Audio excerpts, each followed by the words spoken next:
warahmatullahi wabarakatuh. Salam sejahtera bagi kita semua.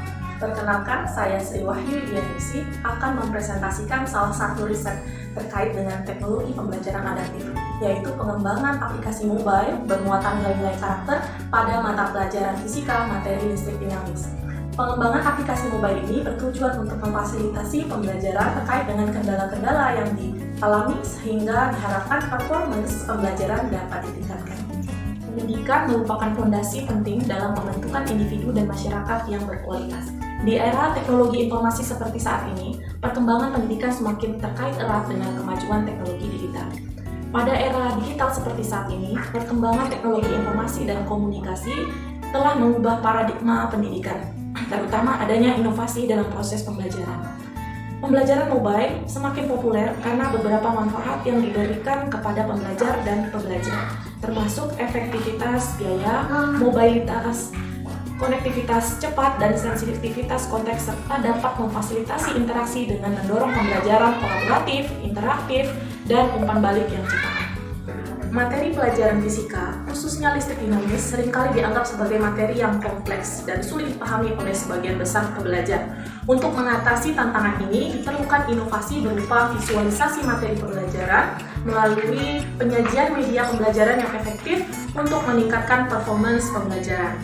Aplikasi mobile ini akan dirancang menggunakan platform Meet App Inventor untuk membantu pembelajar dalam memahami konsep fisika listrik dinamis secara menyenangkan serta mengembangkan nilai-nilai karakter positif yang memuat dalam konten aplikasi sehingga kreativitas, ketekunan, kerjasama maupun karakter kejujuran dapat dikembangkan. Nah, diharapkan aplikasi mobile yang dikembangkan diperoleh hasil valid, praktis, efektif yang dapat digunakan dalam pembelajaran. Yang dilakukan menggunakan R&D dengan tahapan ADI. Yang pertama adalah analyze. Yang dilakukan adalah identifikasi kebutuhan, mencakup identifikasi tujuan dan kebutuhan pembelajaran. Kemudian, penilaian materi mencakup evaluasi konten dan materi pembelajaran. Kemudian tahap yang kedua adalah desain. Yang dilakukan pada tahap desain yaitu perancangan instruksional meliputi membuat rencana pembelajaran yang mencakup struktur, tujuan, dan metode pembelajaran. Kemudian melakukan perancangan materi yaitu mengembangkan materi pembelajaran. Dan yang ketiga, perancangan pengukuran dan evaluasi mencakup merencanakan cara untuk mengukur keberhasilan pembelajaran. Kemudian tahap selanjutnya yaitu development. Yang dilakukan pada tahap development ini yaitu membuat materi pembelajaran, yaitu tahap ini melibatkan pembuatan materi pembelajaran yang sebelumnya direncanakan dalam tahap perancangan. Yang kedua, mengembangkan teknis mencakup mengimplementasikan solusi teknis untuk materi pembelajaran. Dan yang ketiga yaitu uji coba internal, yaitu melakukan uji coba materi pembelajaran untuk memastikan bahwa semua komponen berfungsi dengan baik.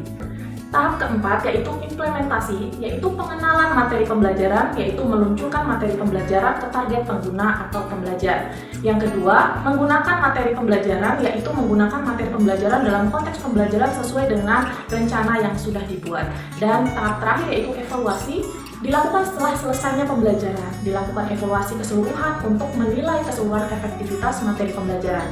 Nah, pada tahap ini dilakukan pemberian angket TAM dan TRA. Angket tersebut bertujuan untuk mengetahui bagaimana tingkat penerimaan pengguna terhadap aplikasi mobile yang digunakan. Nah, instrumen berupa lembar penilaian validator, instrumen pengukuran, efektivitas, dan praktikalitas, kemudian produk aplikasi yang dikembangkan menggunakan angket TAM dan TRA. Nah, analisis kelayakan untuk menilai kelayakan konten media dan materi aplikasi mobile yang dikembangkan menggunakan rumus Eigenvalue. Tahap analisis yang pertama adalah penggunaan aplikasi Edu Energize, yaitu di tingkat SMA, SMK, dan MA memerlukan materi yang relevan, lengkap, dan sesuai dengan kurikulum yang ada di sekolah.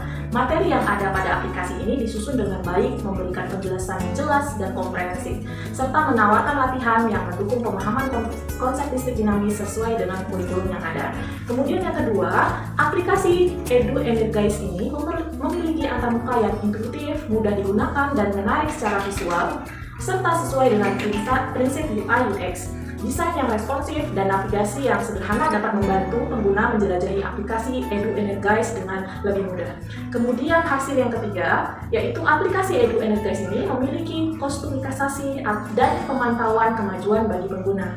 Hal ini penting untuk melacak kemajuan belajar, menandai materi yang sudah dikuasai, dan memberikan rekomendasi konten yang relevan berdasarkan tingkat pemahaman mereka. Dan hasil yang terakhir, pada aplikasi Edu Energize ini terdapat dukungan dan bantuan akses pengembangan aplikasi sehingga dapat membantu pengguna jika mereka mengalami kesulitan dalam menggunakan aplikasi ataupun jika ada kendala dalam memahami konsep fisika yang dipelajarinya. Selanjutnya yaitu alur pengguna dalam menggunakan aplikasi Edu Energize ini. Yang pertama yaitu pengguna membuka aplikasi Edu Energize. Kemudian muncul layar utama yang menampilkan tampilan utama dan opsi mulai.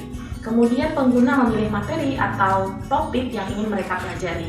Selanjutnya, pengguna menelusuri materi-materi, membaca teori, mengamati ilustrasi, dan menjelaskan konsep-konsep listrik dinamis. Kemudian langkah selanjutnya itu pada menu materi, terdapat juga fasilitas percobaan virtual yang dapat membantu peserta didik dalam melakukan percobaan listrik dinamis seperti halnya percobaan yang dilakukan di laboratorium nyata.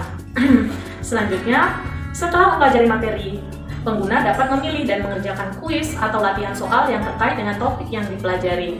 Dan aplikasi juga mencatat pencapaian pengguna seperti skor pada kuis, kemudian hasil proyek atau tugas yang telah diselesaikan.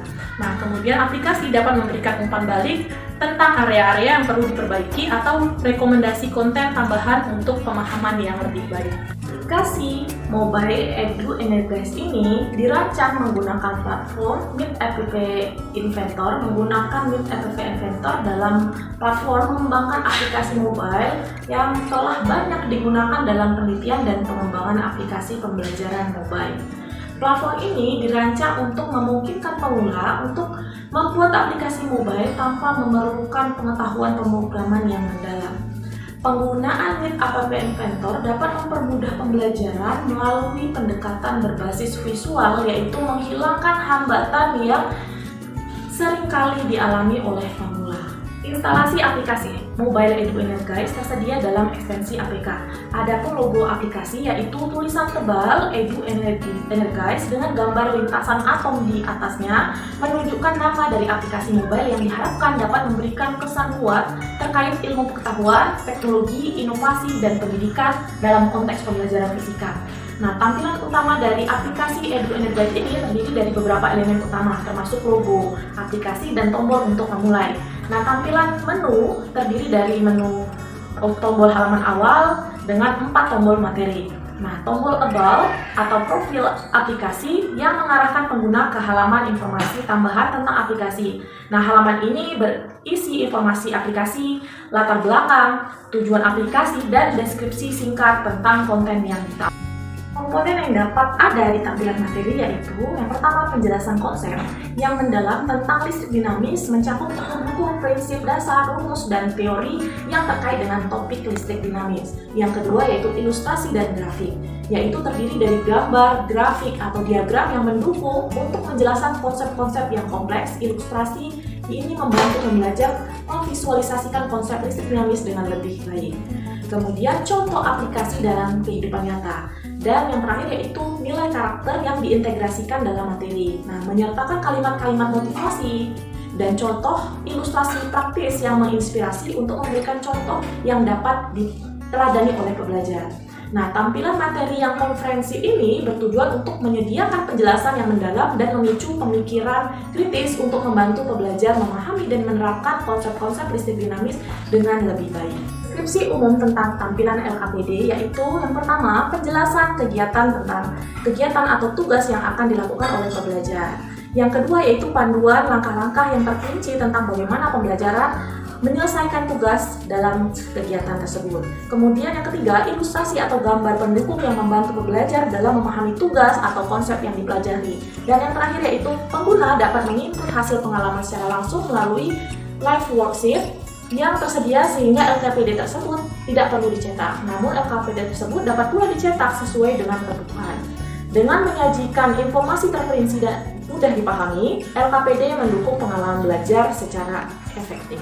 Percobaan virtual memiliki komponen-komponen berikut. Yang pertama, area visualisasi atau simulasi. Ruangan ini di mana percobaan virtual dilakukan. Area ini menampilkan lembar kerja simulasi yang merepresentasikan proses atau fenomena yang berkaitan dengan listrik dinamis, misalnya rangkaian listrik, pengukuran besaran kelistrikan, dan lainnya.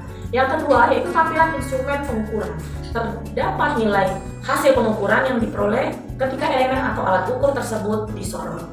Kemudian, percobaan virtual ini memungkinkan pengguna untuk mengamati dan memahami fenomena yang terkait dengan listrik dinamis secara langsung, layaknya percobaan nyata yang ada di laboratorium. Tampilan latihan terdiri dari yang pertama soal-soal, berupa pertanyaan terstruktur yang terkait dengan topik listrik dinamis. Soal-soal ini mencakup berbagai tingkat kesulitan untuk menguji pemahaman pembelajar. Yang kedua ada umpan balik, yaitu setelah menjawab setiap pertanyaan, pembelajar mendapatkan umpan balik tentang jawaban yang benar atau alasan mereka membuat kesalahan. Yang ketiga yaitu skor atau pencapaian, yaitu sistem skor atau penilaian yang memberikan gambaran tentang sejauh mana pembelajar menyelesaikan latihan tersebut. Tampilan latihan dalam aplikasi ini bertujuan untuk memberikan sarana yang interaktif, informatif, dan menantang bagi pembelajar dalam menguji pemahaman mereka tentang konsep-konsep listrik dinamis dengan menyajikan soal-soal yang bervariasi dan memberikan umpan balik yang tepat. Latihan ini mendukung proses pembelajaran yang efektif. Validasi dilakukan oleh validator di bidang pendidikan fisika dari berbagai universitas untuk menilai media dan materi aplikasi yang dikembangkan. Hasil analisis uji validitas dari penilaian validator diperoleh hasil valid pada setiap aspek yang dinilai. Hasil tersebut menunjukkan bahwa aplikasi mobile Edu Energize handal dan dapat digunakan dalam pembelajaran fisika. Implementasi aplikasi mobile Edu Energize dilakukan di salah satu sekolah lokasi mengajar mahasiswa PPG Universitas Papua Angkatan 2 tahun 2023 bidang fisika, yaitu di SMA Negeri Siwa 5 Ambon. Adapun jumlah peserta didik yang melakukan pembelajaran dengan menggunakan aplikasi mobile Edu Energize yaitu sebanyak 109 orang pada kelas 12-nya. Pembelajaran dengan menggunakan aplikasi mobile Edu Energize ini dapat dilakukan bukan hanya dalam kelas, tapi juga di luar kelas. Akses yang digunakan terhadap seluruh perangkat seluler dan kesempatan belajar tanpa batas, ruang, dan waktu, menjadikan mobile learning berperan penting dalam proses pembelajaran. Pembelajar dapat mengakses berbagai fitur-fitur yang tersedia dalam aplikasi mobile Edu Energize. Mereka dapat secara berkolaborasi melakukan praktikum secara virtual ataupun mempelajari materi yang ada. Analisis penilaian TAM dan TRA menunjukkan bahwa diperoleh rata-rata presentasi tingkat setuju, yaitu sangat setuju, setuju, dan cukup setuju, yaitu di atas 90%. Pada setiap aspek maupun pernyataan yang ada, terlihat bahwa penilaian TAM dan TRA menggunakan aplikasi mobile Edu Energize menunjukkan nilai rata tingkat persetujuan di atas 90%. Hal tersebut menunjukkan bahwa penggunaan aplikasi mobile Edu Energize dapat diterima dan digunakan bagi pengguna, dalam hal ini pembelajar yang belajar pada mata pelajaran fisika sesuai dengan topik materi yang ada. Hasil penelitian yang dilakukan maka dapat disimpulkan sebagai berikut. Yang pertama, aplikasi Edu Energize menyediakan solusi yang dapat memenuhi kebutuhan pengguna. Yang kedua, aplikasi Edu Energize menyediakan sumber daya, konten, dan fitur yang mendukung aktivitas yang berkaitan dengan model pembelajaran. Yang ketiga, perpaduan berbagai fitur ini pada aplikasi Edu Energize dapat menyediakan lingkungan pembelajaran yang holistik. Yang keempat, hasil analisis uji validitas dari penilaian validator diperoleh hasil valid pada setiap aspek yang dinilai. Yang kelima, hasil analisis penilaian TAM dan TRA menunjukkan bahwa diperoleh rata-rata presentasi tingkat setuju, yaitu di atas 90%. Hal ini menunjukkan bahwa penggunaan aplikasi mobile Edu Energize dapat diterima dan digunakan bagi peserta didik pada mata pelajaran fisika sesuai dengan topik materi yang ada. Demikian hasil penelitian kami, semoga dapat berkontribusi bagi teknologi pembelajaran adaptif. Demikian saya akhiri. Assalamualaikum warahmatullahi wabarakatuh.